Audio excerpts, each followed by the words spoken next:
اقرأ أخيا ورتل القرآن اصدح بصوتك اسمع الأكوان اقرأ كلام الله داوي نفوسنا لنحس في أعماقنا الإيمان من فؤاد كالحجاب فإذا وعى القرآن حينا كم من فؤاد Alhamdulillah, wassalatu wassalamu rasulillah. All praise due to Allah, and may Allah's peace and blessings be on the last messenger of Allah.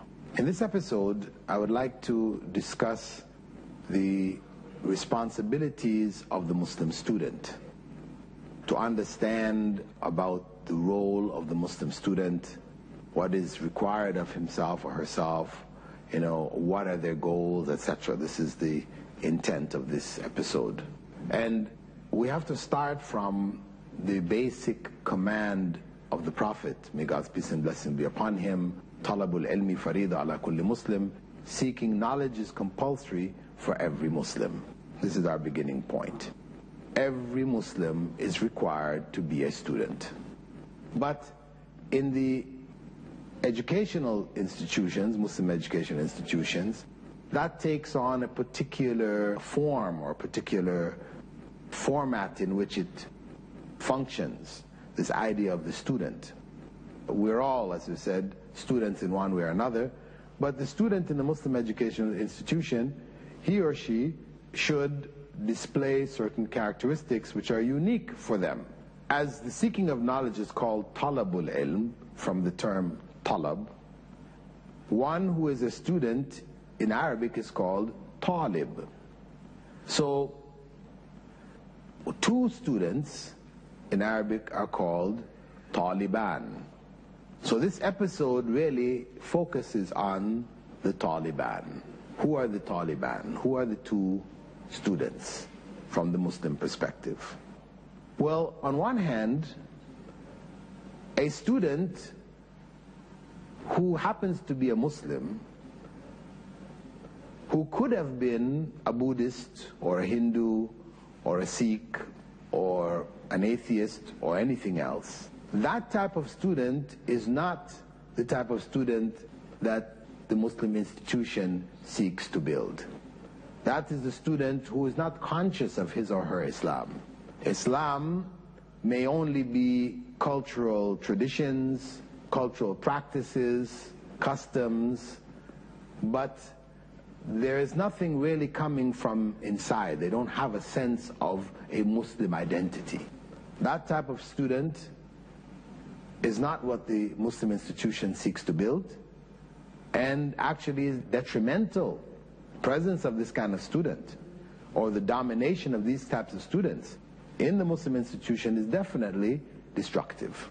The type of student who we call truly the Muslim student is the one who is a Muslim who happens to be a student.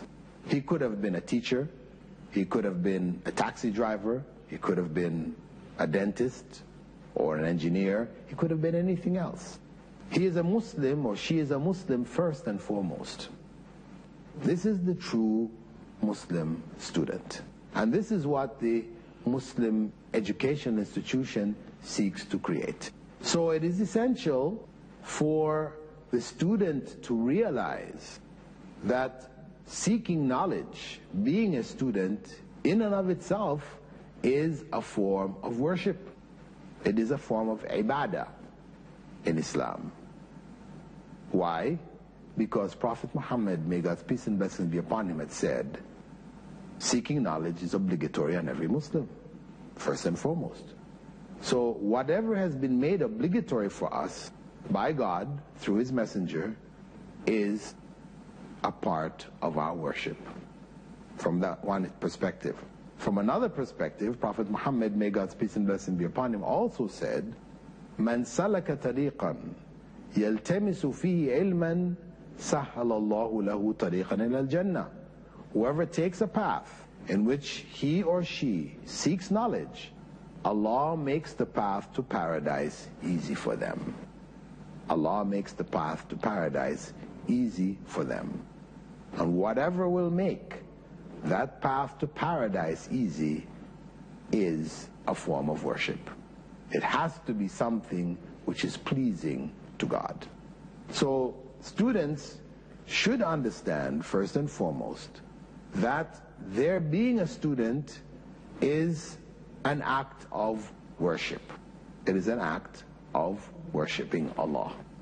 And they have been singled out by the Prophet, may God's peace and blessing be upon him, and put on a special pedestal, one which is blessed by God. The Prophet, may God's peace and blessing be upon him, said, "Ad-dunya mal'una." This world is cursed. Mal'unun ma fiha, and whatever in it is also cursed. Illa dhikrullah, except for the remembrance of Allah. Wa ma wala, and what helps us to remember Allah. Wa aliman wa muta'allima, and the scholar, the teacher, and the student, muta'allim. The muta'allim is the talib, another term for talib. So besides them, the world is cursed. Being a student is being blessed by God in a special way. So when we seek knowledge in school, we have to keep in mind this foundational principle, that we are engaged in an act of worship. Beyond that, we have to be clear that our goals for education are goals which involve seeking knowledge for the sake of benefiting ourselves and benefiting others. Because that knowledge which is gained from the Muslim education institution should produce an individual who is beneficial to society, who plays an active role in its development, a positive role. So seeking knowledge for its benefit is something highly regarded in Islam. Prophet Muhammad ﷺ had said, "Khairun nas anfa'uhum linnas." The best of people are those who are most beneficial to others. He also said, "Khairukum man ta'allama al-Qur'an wa 'allama." The best of you are those who learn the Qur'an as a student and teach it to others. So you are benefiting others with that knowledge. Also, we have a statement from Sufyan al-Thawri, one of the great scholars of the early generation, a contemporary of Abu Hanifa, Imam Abu Hanifa and Imam Malik. He said, "As a youth, when I began to seek knowledge, my mother advised me, if you write down 10 words and your faith has not improved, check yourself." If you write down 10 words and your faith has not improved, then check yourself. Meaning that whatever knowledge we're gaining, it should ultimately improve and increase our faith. If our faith is not being increased by it, then it means that we are approaching the knowledge in the wrong way. We're not aware and conscious of our position with regards to that knowledge and how we should seek it. Also, we need to know that seeking knowledge for fame is something cursed. This is the dangerous route for a student, to seek knowledge so that he can be the most learned, that people would look up to him, admire him, etc., etc. Because Prophet Muhammad, may God's peace and blessing be upon him, had warned that among the first 3 groups of people who would be thrown into the hellfire at the end of this world would be a Muslim scholar. Where Allah would ask that scholar, "What did you do with the knowledge which I gave you?" And he will say, "Oh Allah, I taught the people. I informed them whatever knowledge you gave me, I passed it on to them, they benefited from it, and I disseminated your knowledge for your sake." And Allah will say, "No, you didn't do it for my sake. You did it so that you would be known as a great scholar. that people would admire you, that people would hold you in high esteem, people would clap whenever you spoke, people would be in awe whenever they saw you or heard your name, etc. That's what you sought. And you have received what you sought in the world. And there's nothing for you in the next world. And he will be dragged off on his face and thrown into hell. So seeking knowledge with the wrong intentions, destructive. It will break the very goal, the value, all the value that we seek from knowledge will be lost in the life to come. We may get from it things in this life, but from the next life we won't get anything. Now, how to be a successful student? First and foremost, as we said, we must have a sincere intention. Taqwa has to be there. We have to have a consciousness of God. Because if this is an act of worship, as we know, a basic principle in acts of worship is that one has to be conscious of God for that act to be truly considered worship. If one is not conscious of God, then the act is not worship anymore. It becomes a ritual, a blind ritual. So first step is one has to be conscious of God. One has to be aware that they're doing it for the sake of God. They're worshiping God through this act. Secondly, they have to be prepared to do hard work. They have to be hardworking. They have to give the best effort that they can. As the Prophet ﷺ said, إِنَّ اللَّهَ يُحِبُّ مِنْ أَحَدِكُمْ إِذَا عَمِلَ عَمَلًا أَنْ يُتْقِنَهُ. Indeed, Allah loves from each and every one of you, whenever you do a thing or anything, you do it to the best of your ability. So this idea of itqan, or doing the best, excellence, is something written into seeking knowledge from the Islamic perspective. So it means that as a student, one should do one's assignments whenever they're given, study what needs to be studied, prepare oneself for the classes, prepare for your examinations, etc., with sufficient time to be able to sit the exams successfully. You shouldn't be a student who waits until the last minute. Then you run around trying to find a sheikh or maulana who will give you a dua by which you will pass your exams. This is quite common. Oftentimes when exam time comes around, I find students coming up to me in my lectures and asking me, "Sir, can you give us a dua to pass?" I asked, "Well, did you prepare yourself? Did you study?" "No, but the exam's tomorrow." What dua is going to save you? Duas don't work like that. Dua, supplications to God, are supplications to God where you ask for God's help where you deserve it. Not ask for God's help when you have made no efforts yourself. So hard work is a requirement in the course of seeking knowledge. Among the requirements is keeping an open mind. One should not be a blind follower in seeking knowledge. One's mind should be open. Of course, on one hand, there's respect of the teacher, and we're going to come to that. But on the other hand, we have to beware of blindly following. It is very important that we don't blindly follow our teachers. We keep an open mind. Teacher teaches us something, another teacher may teach us something else. And we have to be prepared to investigate which one in fact is correct. The books that we read, information that's in it, we don't just blindly accept it. We have to look at the evidences and approach knowledge with a critical perspective. Of course, there's some sources of knowledge like statements of Allah subhanahu wa ta'ala, statements of the Prophet sallallahu alaihi wasallam, which are absolute. They're the truth. We don't have to have doubt about it. But even a verse from the Quran, or a statement of the Prophet, may God's peace and blessing be upon him, which is authentic, can be used outside of its context. Taken out of this context in which it was said and put into another context, it could change the meaning altogether. And that's why even when we're presented with facts which are undoubtable, we still have to have an open mind to be able to understand the context in which these facts are passed on to us. Or this is fourthly, we have to seek knowledge honestly. We have to have honesty in our seeking of knowledge.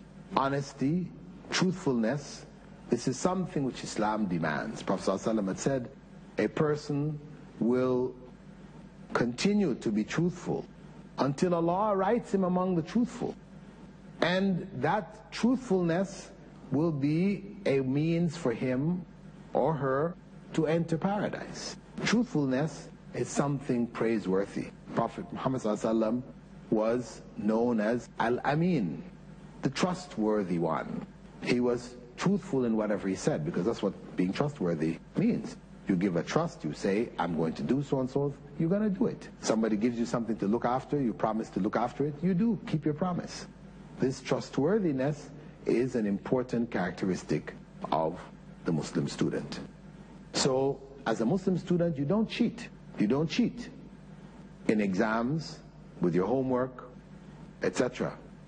This may be common amongst students who happen to be Muslims, or students in general, because the goals of education are no longer the holistic goals of the past.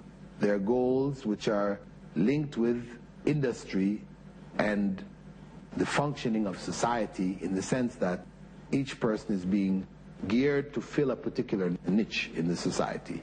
You fit in that niche and you serve the society accordingly. So it is materialistic. It earns you a certain amount of money, which allows you to buy a house, have a car, get a wife, have kids, etc. So these are your goals. Your goals are not beyond these. So an educational system which focuses on such goals then produces students who are willing to do anything to achieve these goals, by any means necessary. So if I need an A to get into college to be able to get my degree, to earn and get my home and car, etc., then if it means I need to cheat to get there, I'm going to cheat. But the Prophet ﷺ said, "Man ghashana falaysa minna." Whoever deceives us, cheats us, is not a true follower of mine, not a true Muslim. So as a student, one must be honest and truthful. That is an essential component of the Muslim student. Lastly, some people might consider it firstly, there should be a respect for one's teachers. As the Prophet ﷺ had said, whoever doesn't respect our elders, have mercy on our children, and recognize the rights of our scholars is not of us. Whoever does not respect our elders, the older people in society, must be respected. Our parents, uncles, grandfathers, aunts, etc. That is necessary to keep the society together. That elder generation looked after us when we were unable to look after ourselves. If when we grew up, we don't respect them, then this is the breakup of the society. So, respect to elders is an essential principle. Also, mercy to the children. The elders also need to be merciful to the children in dealing with them and raising them, etc. Mercy should be shown. Love should be shown. And thirdly, recognizing the rights of our scholars over us. Those who are teaching us, those who are the knowledgeable, they have to be held with respect. So students must respect their teachers. If they don't respect the teachers, they will not learn from them. And for adults, maybe for children, it's easier for them to look at their teachers in awe. And we know that, where students will respect their teachers even more than they respect their own parents. Parents tell them something, teachers tell them something else, they come back and say, teacher said.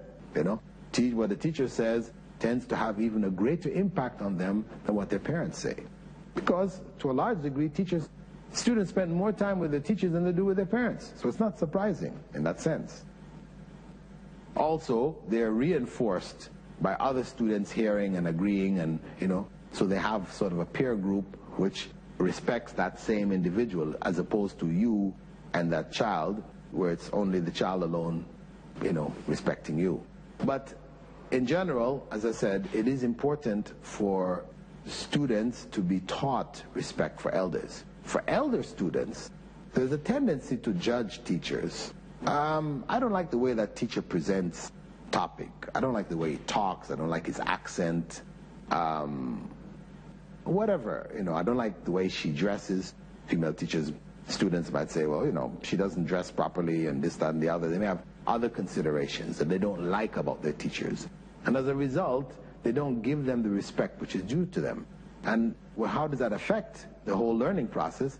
It affects it by way of them not giving full attention to their teachers. So they won't be able to take what the teacher has to give. They have a negative attitude towards the teacher, not realizing that the teacher has their role and their responsibilities to convey this body of knowledge.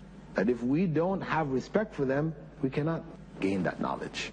So respect for teachers is extremely important.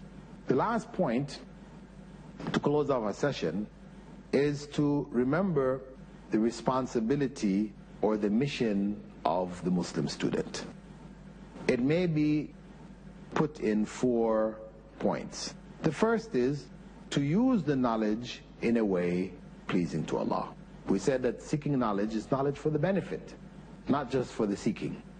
We take it because it's useful, we try to apply it. So, using that knowledge, but applying it in a way which is pleasing to Allah. That's the way which ensures that the knowledge gained is worship. Something counted on a scale of good deeds on the Day of Judgment. Secondly, mission or responsibility of the knowledge is to benefit oneself in legitimate business, that one use it for their own livelihood, to look after oneself, to get the basic necessities of life, etc. This is one of the goals. And I'm saying we shouldn't lose sight of that. We turn it so much into worship that the need to look after our own families, etc. is missing. Thirdly, we'll have to look at it from a perspective of benefiting society. So there should be some voluntary aspect to the knowledge we're gaining, that we give it back to the society in a voluntary way. We're not paid for it. So we're a doctor, we take certain time out each week to treat those who are needy, who cannot afford it. We're a teacher, same thing. We teach in the society some people who can't afford it. So we get away from the pure materialistic approach where anytime we give up any of this knowledge, we use it or whatever, we have to get some return in this world for it. Money. No. We have to have that sense of generosity, sharing, concern, care, recognizing that whatever we have is ultimately from God. And whatever people don't have, this is ultimately from God too. And it's a test for us whether we will share what we have with others. And lastly, the responsibility of the Muslim student is, as we said in the beginning, to share that knowledge with others. What we learn, we pass on. So a student is ultimately on the way to being a teacher. And in the whole process of his learning, he should be involved in passing it on. As scholars of the past had said, that the life of knowledge is in the teaching. The life of knowledge is in the teaching. It keeps the knowledge alive. And with that thought, we'll close this episode, thanking you for being with us. Assalamu alaikum wa rahmatullahi wa barakatuh. اقرأ أخيا ورتل القرآن اصدح بصوتك اسمع الأكوان اقرأ كلام الله داوي نفوسنا لنحس في أعماقنا